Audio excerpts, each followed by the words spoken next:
Hello everyone, welcome back to our channel MSB trades. Friends, ఇవాళ నేను 3 trades provide చేశాను నా పర్సనల్ గ్రూప్లో.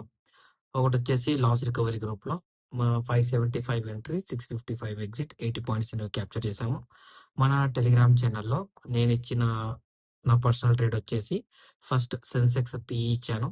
దాని తర్వాత సెకండ్ ట్రేడ్ వచ్చేసి బ్యాంక్ నిఫ్టీ సిఈ ఇచ్చాను. Bank Nifty CE, Sensex PE and ఇక్కడ వచ్చేసి సెన్సెక్స్ సిఈ ఇచ్చాను. ఓకే, ఈ Sensex loss recovery group C and ఈ బ్యాంక్ నిఫ్టీ సి అనేది నేను ఒకటి టైంలో ఇచ్చాను అండ్ రెండు కూడా మనకు ప్రాఫిట్ బుకింగ్ అనేది జరిగింది.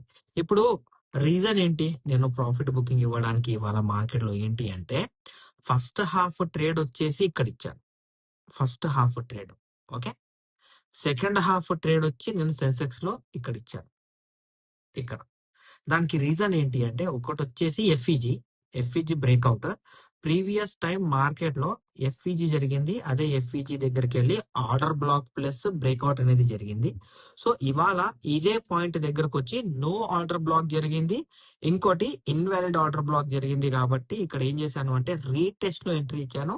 ఆ రీటెస్ట్ ఎంట్రీలోనే 80 పాయింట్స్ అనేవి ఇక్కడ క్యాప్చర్ అయ్యాయి అండ్ బ్యాంక్ నిఫ్టీలో ఈ రీటెస్ట్ లోనే ఇక్కడ ఈ రీటెస్ట్ పాయింట్ దగ్గరనే మనకి ఇక్కడ కూడా ఒక 200 పాయింట్స్ క్యాప్చర్ అయ్యాయి. దీనివల్ల సెన్సెక్స్ లో సిఈ అండ్ బ్యాంక్ నిఫ్టీలో సిఈ ఫస్ట్ హాఫ్ మన బ్యాంక్ నిఫ్టీలో పిఈ అనేది ప్రాఫిట్ బుకింగ్ వెళ్ళింది. పిఈ ఇవ్వడానికి రీజన్ ఏంటి అంటే, సింపుల్ గా మార్కెట్ లో ఇప్పుడు ఏం జరిగింది, సింపుల్ గా ఫస్ట్ హాఫ్ చూసుకుంటే బడ్జెట్ స్టార్ట్ కాక ముందల్నే మార్కెట్ లో సెల్లింగ్ ప్రెషర్ అనేది వచ్చేసింది.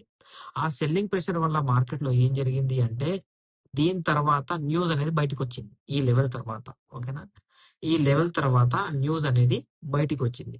ఏం న్యూస్ బయటకు వచ్చింది? All neutral.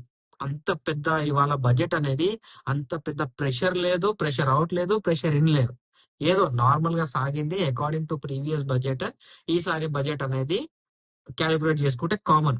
మరి ఇంత మార్కెట్ నెగిటివ్ వెళ్ళేలా అంత పెద్ద నెగిటివ్ ఏం న్యూస్ లేదు.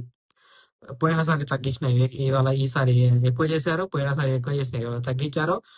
ఎలా అయినా గవర్నమెంట్ కి పైసలు వెళ్ళేలా వాళ్ళ బడ్జెట్ వాళ్ళ లాగానే క్రియేట్ చేసుకున్నారు. దాని గురించి నేను మాట్లాడాను. ఓకే, చెప్పుకుంటే చాలా పెద్ద విషయం అవుతుంది. More than 4 to 5 hours calculation తో పాటు మీ అందరికి చూపించాలి. ఇప్పుడు అంత పెద్ద మన వీడియో ఎవరు చూడరు. సో ఆ క్యాలిక్యులేషన్స్ అనేవి మన టెలిగ్రామ్ గ్రూప్ ఛానల్లో నేను పడతానండి పర్సనల్ గా. ఓకే, సో ఇప్పుడు ఇవాళ బడ్జెట్ జరిగింది, ఓకే, మార్కెట్ ట్రేడ్ చేసాము, ప్రాఫిట్ బుకింగ్ అయింది, బయటికి వచ్చేసాము, ఆల్ ఓకే. ఇప్పుడు రేపు ఏంటి, మండే. రేపు మనం ఎలా ఆలోచించాలి మార్కెట్ గురించి? ఇవాళ అయితే ఫాల్, ఇది అన్ప్రిడిక్టబుల్ ఫాల్ ఇది. సో ఈ ఫాల్ ని మార్కెట్ ఏం చేస్తుంది అంటే, రేపు ఎల్లుండి క్యాలిక్యులేట్ చేస్తుంది. ఆ క్యాలిక్యులేషన్ లో మార్కెట్ ఫస్ట్ సైడ్ వేస్ అయిపోతుంది, సెకండ్ ఫస్ట్ క్యాండిల్ ఇండిసిజన్ ఇచ్చి మళ్ళీ సైడ్ వేస్ అయిపోతుంది. ఈ రెండు జరగాలి. లేకపోతే ఇవాళ కంటిన్యూషన్ సెల్లింగ్ అనేది రేపు చేసి దాన్ని ఒక స్టాప్ పెట్టి ఆర్డర్ బ్లాక్ పెట్టి ట్రెండ్ అనేది చేంజ్ చేయాలి. దీని తప్ప మార్కెట్ లో వేరే ఏం జరగవు. ఎవరైనా కాల్ సైడ్ పొజిషన్ హోల్డ్ చేసి ఉంటే వాళ్ళకు కొంచెం రిస్క్, పుట్ సైడ్ చేసిన వాళ్ళు అయితే వాళ్ళకి ఎంత రిస్క్.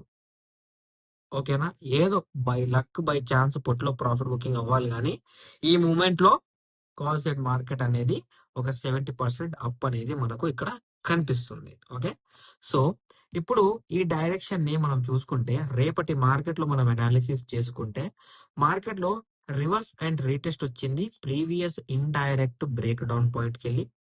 అదే ప్రీవియస్ ఇండైరెక్ట్ పాయింట్ కి వెళ్ళి మార్కెట్ అనేది ఇక్కడ రిజెక్షన్ అనేది ఇచ్చింది, దానివల్ల మనకు రీటెస్ట్ అనేది జరిగింది. సో ఆల్రెడీ ఇంత పెద్ద వాల్యూ ట్రేడ్ అయిపోయింది కాబట్టి మార్కెట్ ఏం చేస్తుంది అంటే, ఈ రీసెంట్ బ్రేక్అవుట్ ట్రేడ్ ఇది మొత్తం బ్రేక్అవుట్ డిమాండ్ బయింగ్ జోన్, ఇది మొత్తం బయింగ్ జోన్. ఇది రేపు ఈ దీంట్లోనే ఎక్కడైనా ఆర్డర్ బ్లాక్ రావచ్చు బయింగ్ సైడ్, లేకపోతే ఇక్కడ ఎక్కడైనా గ్యాప్ డౌన్ చేసి ఇదే మనకు యాజ్ ఏ రీటెస్ట్ రివర్సల్ లాగా పనిచేస్తుంది. సో నా సింపుల్ సజెషన్ ఏంటి అంటే, మార్కెట్ చాలా రోజులకి వెళ్ళి ఒక పొజిషన్ అనేది హోల్డ్ చేసుకుంటా వస్తుంది. ఆ పొజిషన్ వచ్చేసి బ్యాంక్ నిఫ్టీది ఈ పొజిషన్ 58,185. ఇది ఒక్కటే పాయింట్.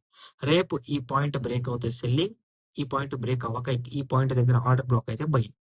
అంతే. ఈ ఒక్కటే పాయింట్ ఉంది. వేరే పాయింట్సే లేవు మన దగ్గర. ఓకేనా అండి? సెకండ్ ఇక్కడ వచ్చేసి చూసుకుంటే మన నిఫ్టీలో ఆల్రెడీ ఒక లెవెల్ అనేది బ్రేక్ అయింది. సెల్లింగ్ అనేది ఇనిషియేట్ అయింది.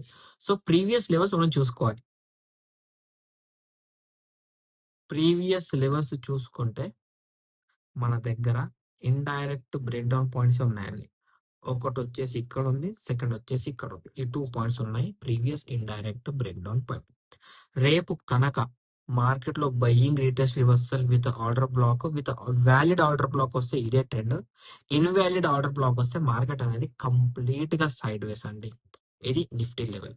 సెన్సెక్స్ లో చూసుకుంటే సెన్సెక్స్ కూడా సేమ్. ఇవాళ ఎఫ్ఈజీ బ్రేక్ చేసింది, ఎఫ్ఈజీ రీటెస్ట్ చేసింది కాబట్టి మనకు previous indirect break down level పాయింట్సే ఉన్నాయి.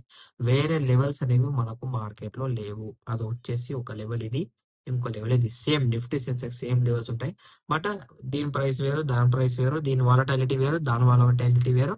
బట్ మూవ్మెంట్ అనేది సేమ్ ఇస్తాయి. ఈ 2 points as a buying, as a selling లాగానే పనిచేస్తాయి. వేరే లెవెల్స్ అనేవి లేవండి. అండ్ రేపు ఎల్లుండి మార్కెట్ ని అవాయిడ్ చేయడమే బెస్ట్. అవాయిడ్ చేయకపోతే ట్రేడ్ చేయాలంటే ఈ లెవెల్స్ అండి. నా సజెషన్ వచ్చేసి అవాయిడ్ చేయండి. ఓకేనా అండి? మీకు మన అనాలిసిస్ నచ్చినట్లయితే మన వీడియో లైక్ చేయండి, షేర్ చేయండి, మన యూట్యూబ్ ఛానల్ సబ్స్క్రైబ్ చేసుకోండి. Thank you for watching my video.